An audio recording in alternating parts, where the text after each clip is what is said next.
ایک دن بنی اسرائیل نے حضرت داؤد علیہ السلام سے کہا کہ ہم دنیا میں احوال قیامت دیکھنا چاہتے ہیں تاکہ ہمیں قیامت کا یقین ہو اور یہ بھی معلوم ہو جائے کہ روز قیامت کا کیا ماجرا ہوگا۔ یہ سن کر حضرت داؤد علیہ السلام نے ان سے کہا کہ تم کو عید کے دن یہ ماجرا سناؤں گا۔ ہوا یوں کہ بنی اسرائیل میں ایک قوم کا سردار مالدار تھا۔ اس کی ایک گائے کے پاؤں بہت خوشنما تھے۔ وہ اس پر زرد رنگ کے کپڑے ڈال کر خوب سجا کر میدان میں چھوڑ دیتا تھا۔ بنی اسرائیل کی قوم میں ایک عورت نہایت عبادت گزار تھی اور اس کا ایک بیٹا بڑا نیک تھا۔ دونوں ریگستان میں جا کر ایک عبادت گاہ بنا رکھی تھی اور جہاں وہ اللہ تعالیٰ کی عبادت کرتے تھے اس کے کنارے ایک قدرتی چشمہ جاری تھا اور اس چشمے کے کنارے ایک انار کا درخت بھی تھا۔ اللہ تعالیٰ کی مہربانی سے اس میں روزانہ 2 انار لگتے تھے اور وہ دونوں ماں بیٹا اس کو کھاتے اور اس پر قناعت کرتے تھے۔ ایک روز اس کے بیٹے نے کہا کہ اے ماں، شہر کے اندر تو بازار میں بہت سی چیزیں بکتی ہیں، میرا جی چاہتا ہے کہ میں بازار سے کچھ لاؤں اور لا کر کھا لوں۔ اس کی ماں نے کہا اے بیٹا، اللہ تعالیٰ ہم کو 2 انار بغیر کسی محنت کے ہر روز عنایت کرتا ہے، یہی کھا کر شکر کرو اور کسی چیز کا لالچ مت کرو، لالچ بری چیز ہے۔ یہ کہہ کر انہوں نے انار کے درخت کی طرف نظر پھیری تو وہ 2 انار جو روزانہ لگتے تھے بے صبری اور ناشکری کی وجہ سے غائب ہو گئے تھے۔ یہ دیکھ کر اس کی ماں نے کہا کہ اے بیٹا، 2 انار جو اللہ تعالیٰ نے ہم کو بطور روزی دے رکھے تھے بے صبری اور ناشکری کی وجہ سے غائب ہو گئے ہیں۔ پھر ایک رات اور ایک دن دونوں ماں بیٹا بھوکے سوئے رہے۔ اتنے میں وہ گائے دونوں ماں بیٹے کے پاس آئی اور بولی، مجھے ذبح کر کے کھا جاؤ، میں تمہارے حلال رزق ہوں۔ اس کی ماں نے کہا کہ اے بیٹا، یہ گائے چاہتی ہے کہ ہم گناہگار ہو جائیں۔ پھر انہوں نے اس گائے کو بھگا دیا، لیکن وہ دوبارہ موجود ہوئی، ہاتھ پاؤں جوڑ کر زمین پر لیٹ گئی اور اپنا حلق سامنے رکھ کر بولی، اے میاں، مجھ کو ذبح کر کے کھاؤ، میں تمہارا حلال رزق ہوں۔ لیکن انہوں نے نہ مانا اور اس کو دوبارہ سے بھگا دیا۔ پھر کچھ دیر بعد وہ دوبارہ واپس آئی، تب ناچار ہو کر تیسرے دن ماں بیٹے نے اس کو ذبح کر کے کباب وغیرہ بنا کر کھا گئے۔ ادھر تیسرے دن وہ گائے اپنے آقا کے گھر نہ گئی تو آقا نے اس کو بہت تلاش کیا، آخر وہ نہ ملی تو بالآخر قوم بنی اسرائیل کی ایک عورت جو گھر میں خرید و فروخت کے لیے جاتی تھی اتفاقاً ان دونوں ماں بیٹے کے گھر گئی۔ دیکھتی کیا ہے کہ وہ دونوں ماں بیٹا ایک گائے ذبح کر کے اس کے کباب بنا کر کھا رہے ہیں۔ اس عورت کو دیکھ کر ماں بیٹا حیران ہو گئے اور گھبرا گئے۔ گھبراتے ہوئے ماں نے اپنے بیٹے سے کہا، آج کتنے برس سے ہم یہاں اپنے خالق کی عبادت میں مشغول ہیں اور حلال رزق بھی کھاتے ہیں، آخر تو نے میری بات نہ مانی، غیر کی گائے ذبح کر کے کھا گئے۔ کیا خبر اللہ تعالیٰ ہم کو کس عذاب میں مبتلا کر دے اور پھر ہمیں سارے ملک میں ذلیل کرے۔ پھر اس عورت نے اس گائے کے مالک کو یہ اطلاع دی۔ گائے کے مالک نے حضرت داؤد علیہ السلام کے پاس جا کر اپنی درخواست پیش کر دی کہ فلاں نے میری گائے کو ذبح کر کے کھا لیا ہے۔ حضرت داؤد علیہ السلام نے دونوں کو بلایا اور ان سے پوچھا کہ تم نے کیوں دوسرے کی گائے ذبح کر کے کھائی؟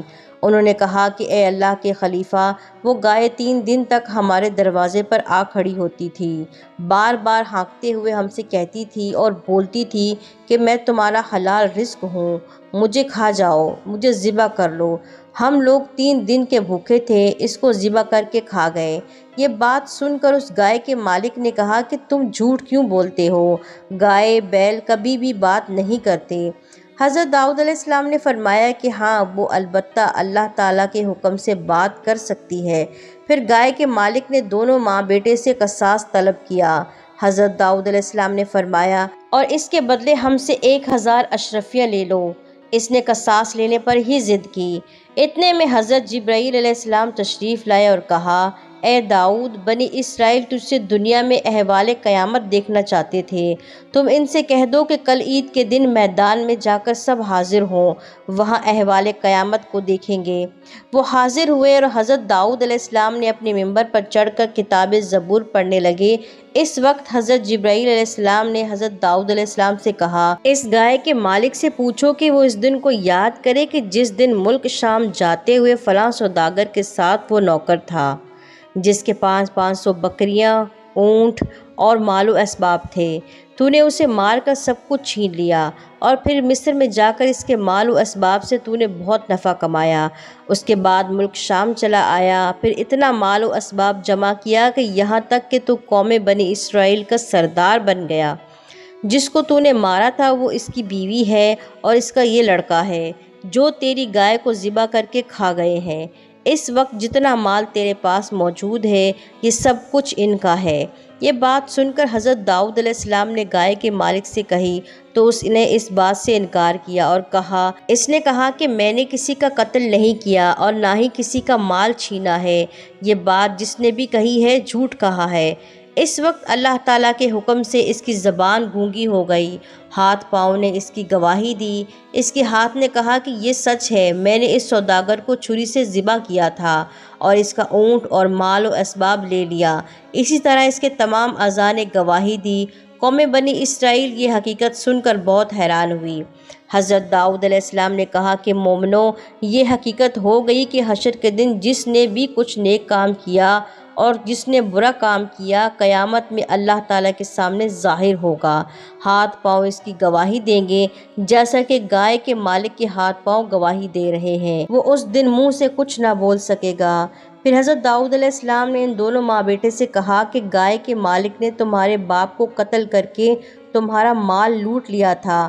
اب اللہ تعالیٰ کے حکم سے تم اسے مار کر تم اپنے باپ کا قصاص لو اور اس سے اپنا مال و اسباب سب کچھ لے لو۔ اس لڑکے نے اس بات کو سن کر اسی وقت گائے کے مالک کا سر قلم کر دیا اور جو کچھ مال و اسباب تھا اپنے باپ کا سب کچھ لے لیا، پھر اللہ تعالیٰ کا شکر ادا کیا۔ اس قصے سے ہم نے یہ سبق سیکھا کہ جھوٹ کے کوئی پاؤں نہیں ہوتے۔